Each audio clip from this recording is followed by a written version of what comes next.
Hallo allemaal en baie welkom by die oordeenking vandag. Ek hoop dat jy 'n geseënde dag agter die rug het en dat jy ook 'n seën uit die oordeenking sal ontvang. En voor ek aangaan wil ek net vra dat ons die hoofde sal buig.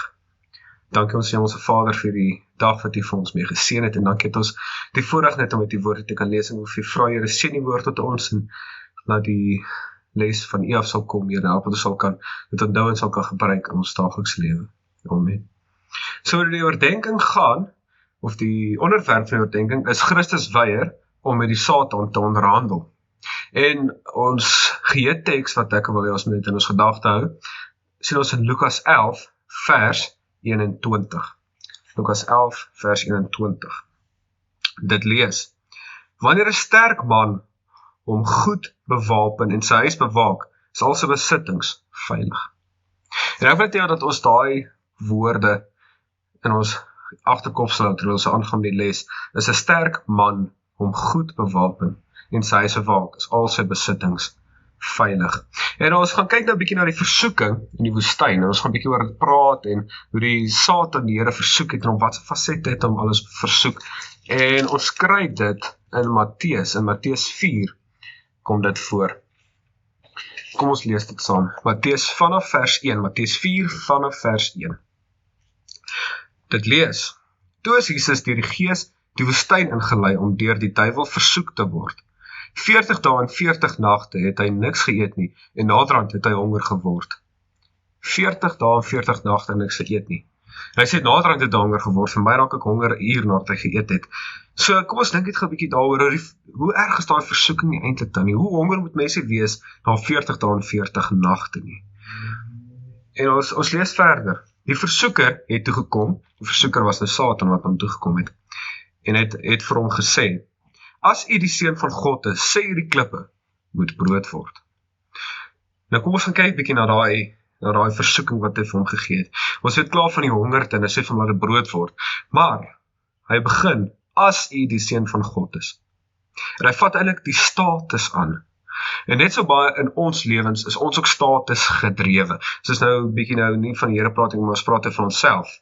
Ons is ook baie status gedrewe. Ons wil altyd die hoogste beroep hê, ons wil die hoogste aansien hê, ons wil die hoofouderlui in die kerk wees, ons wil die baas wees. Ons is baie op status gedrewe, en as ek daai status het nie, is ek nie menswaardig nie, en ek verloor myself respek en al sulke dinge. Ons is baie gefokus op status in hierdie wêreld, en die Satan vat dadelik daai aan. Hierdie versoeking is eintlik meer as net maak die klippe brood, want hy het geweet, dalk is hierdie nie genoeg vir die Here nie. Die Satan ken ons elkeen baie goed, en hy het geweet dalk om vir die Here te sê, maak daai klippe brood, gaan nie genoeg wees. Toe sê hy, maak dit so bietjie erger. Hy sê vir hom: As u die seun van God is. Hy vat dadelik daai status aan. Dit is meer as net die honger gedeelte.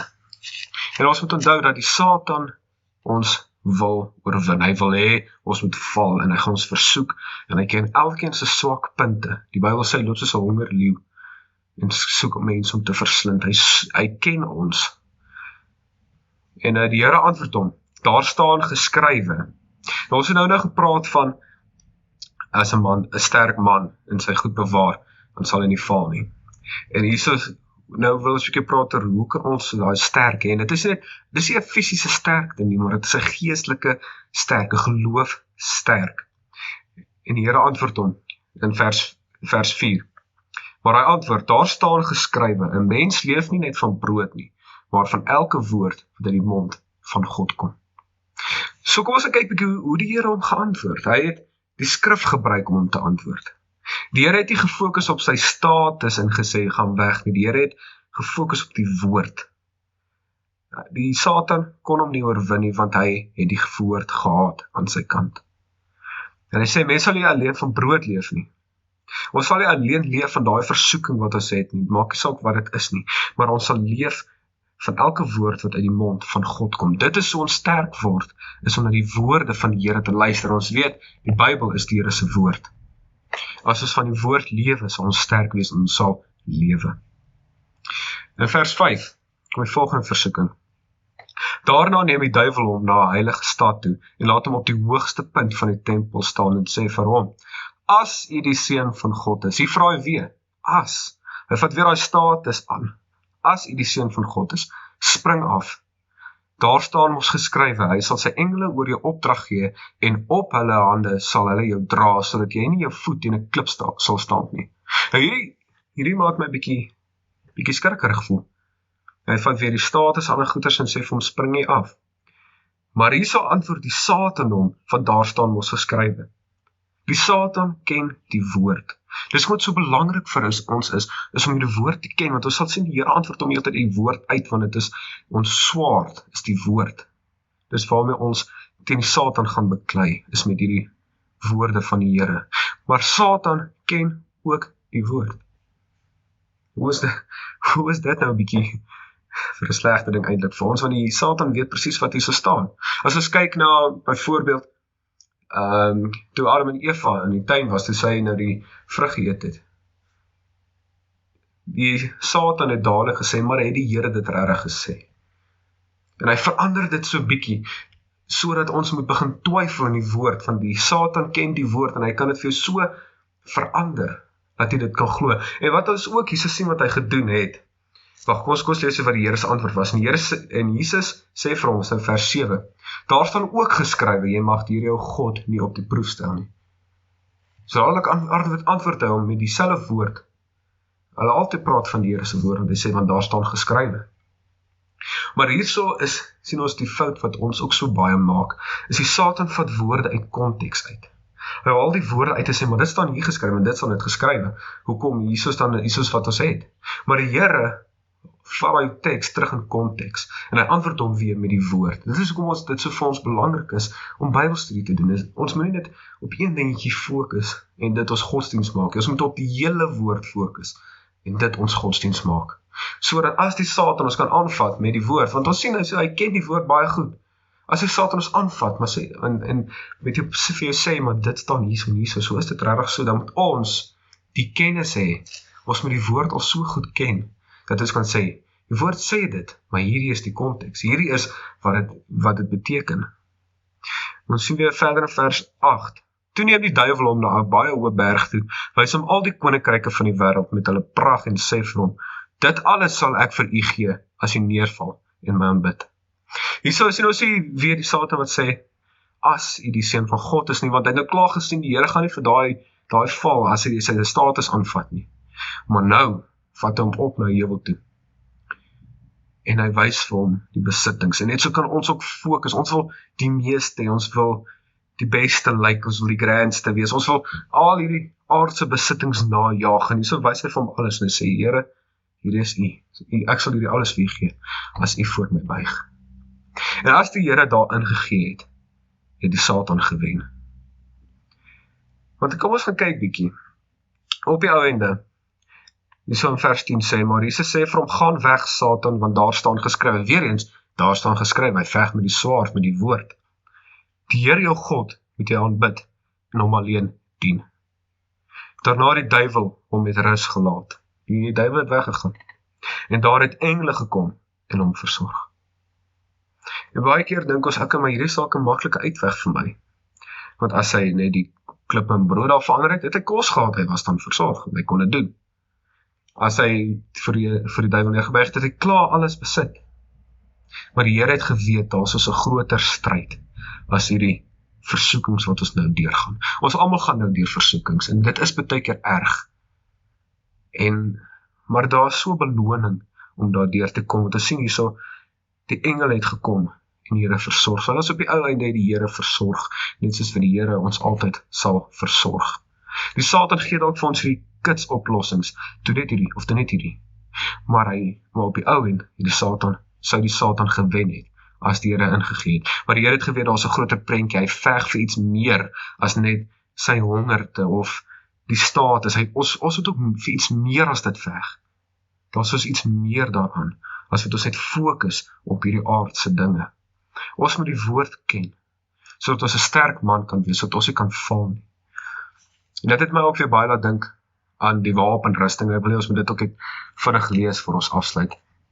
En dit kry ons in Efesiërs 6 vanaf vers 13.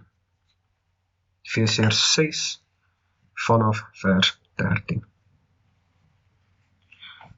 En dit lees, Trek daarom die volle wapenrusting aan wat God julle gee, sodat julle weerstand kan bied in die dag van onheil. En nadat julle die stryd tot die einde toegevoer het, nog op julle pos kan bly staan. So ons moet die wapenrusting aantrek sodat ons weerstand kan bied, soos wat die Here weerstand teen daai versoekings verbied het. Net so het ons elkeen ons eie versoekings, maar ons moet weerstand kan bied, en al ons dit kan doen, is die wapenrusting van God aan te trek. Dat die Here vir ons beklei. Bly dan op julle pos, toegerus met die waarheid as gordel. Ons moet die waarheid aanneem. Die waarheid as gordel om julle heupe. Die vryspraak deur God as borsharnas. En die bereidheid om die evangelie van vrede te verkondig as skoene om die voete. Daarby moet julle altyd geloof as skild in die hand hê. Want daarmee sal julle al die brandpyle van die bose kan afweer. Ons sal met die geloof as skild, soos al die versoekings kan afweer. Vers 17. Sit verlossing as helm op en vat die swaard van die gees, dit is die woord van God. Doen dit alles biddend en smeek God met elke geleentheid deur die gees. Wees waaksaam en bid gedurig vir al die gelowiges. Ons moet bid vir almal. Al hoe ons die versoekings van hierdie wêreld kan weerstaan, die versoekings van die Satan kan weerstaan, is om hierdie wapenrusting van die Here aan te trek. Dit is vir ons so belangrik om elke dag ons godsdienst te doen, sodat ons die woord as swaard kan vat om hierdie stryd te veg, die geloof kan hê om die versoekings te weerstaan. Want as jy het klaar gesien, die Satan ken die woord, en hy sal dit vir jou draai, sodat hy jou kan mislei. En al jy dit kan doen, al jy dit kan oorwin, is om dit biddend te doen, saam met die Here. Nou ek wil dit hê, ons moet weer teruggaan na ons teksvers toe, in Lukas 11. Lukas 11, vers 21. En dit het een van my gunsteling verse geraak nadat ek dit gelees het. Wanneer 'n sterk man hom goed bewaak, wanneer ons daai wapenrusting aantrek, ons moet sterk wees, en sy huis bewaak, ons moet ons siele bewaak, is al sy besittings veilig. Sodat ons kan veilig wees van die Satan se aanslag, en sodat ons die stryd saam met die Here kan veg, want ons hierdie wapenrusting aantrek. Want dit is al hoe ons gaan oorwin. En ons moet onthou, daar's goeie nuus, die Here het vir ons gesterf aan die kruis. So wanneer ons val, beteken dit nie, dis nou die einde nie, daar is vergifnis. En ons kry 'n kans dan om hierdie wapenrusting aan te trek. Kom ons bid saam. Dankie ons Hemelse Vader, dat ons kon leer, Here, hoe om sterk te wees vir U, Here, en hoe om versoekings te weerstaan, en dankie dat U vir ons daar die perfekte voorbeeld is, en ek wil vir U vra, Here, help dat ons dit sal kan onthou, Here, en dat elke keer wanneer ons 'n versoeking in die gesig staar, Here, dat ons sal kan bid, dat U ons sal kan help daardeur, Here, help dat ons dit sal kan onthou. Amen.